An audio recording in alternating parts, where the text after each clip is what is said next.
जैसे कि मैंने लिखा SUN सन और संडे और जनवरी और इसके अलावा 2001, या फिर हम लिख रहे हैं 1 2 3। अब हमको इन सब को फिल करना है।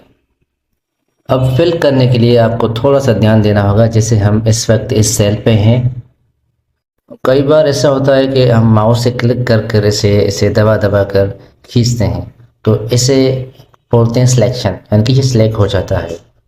या फिर अगर ये इसकी जो बाउंड्री है हम इसको खींच कर यहाँ खींचेंगे तो ये मूव हो जाएगा, यानी कि एक जगह से दूसरी जगह शिफ्ट हो जाएगा।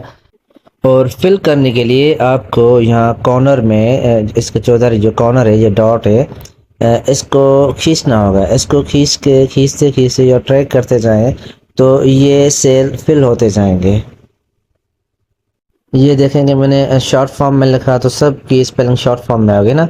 अब संडे है, संडे की मैंने फुल स्पेलिंग लिखी है। अब ऐसे ट्रैक करेंगे तो सभी दिनों के नेम की स्पेलिंग फुल ही आएगी।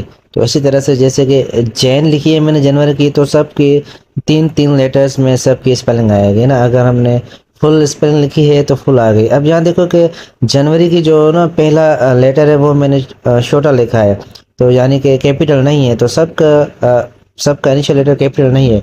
अगर मैं यहाँ पे इनिशियल लेटर कैपिटल लिखूंगा तो ये देखें, तो सभी महीनों के जो इनिशियल लेटर हैं वो कैपिटल आएंगे, ये देखें।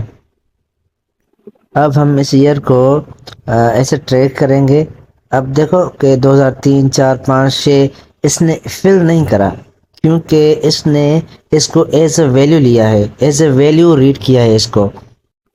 हमने एक्सेल को बताना पड़ता है कि हमारे नेक्स्ट सेल में 2002 आएगा।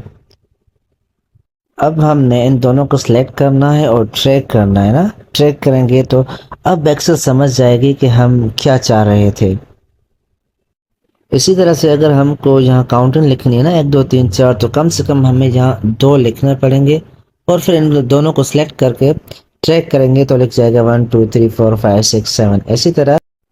और अगर हम 2 के बाद 6 वैल्यू देना चाहें ना, तो अब इसे हम सेलेक्ट करके ट्रैक करेंगे ना, तो वैल्यू भी उस हिसाब से उतना गैप लेगी ना। जैसे हमने 4 का गैप लिया बीच में, तो 4 का ही आ गया देखो। अब अगर हमको यहाँ पे 3 की टेबल लिखनी है तो यहाँ पे हम 6 लिखेंगे।